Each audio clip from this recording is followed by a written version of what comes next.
নমস্কার। আমার আজকের নিবেদন স্বরচিত কবিতা কবির বাণী। এদেশ আমার, এদেশ তোমার, বলছি মোরা সবে। বলতে পারো দেশটা মোরা বাঁচবো ভালো কবে।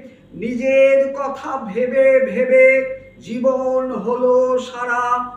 মহান এই দেশের কথা ভাবছে বলো কারা। মনীষীর বাণী শুনি লিখে গেছেন কবে। ভারত আবার জগৎ সভায় শ্রেষ্ঠ আসন লবে। ভুল পথে চলবো না, কোনো বাধায় টলবো না। এগিয়ে যাব, থামবো না। সংকল্প কর্মে যদি অটল থাকি সবে। কবির দেখা স্বপ্ন সেদিন সত্যি পূরণ হবে। নমস্কার।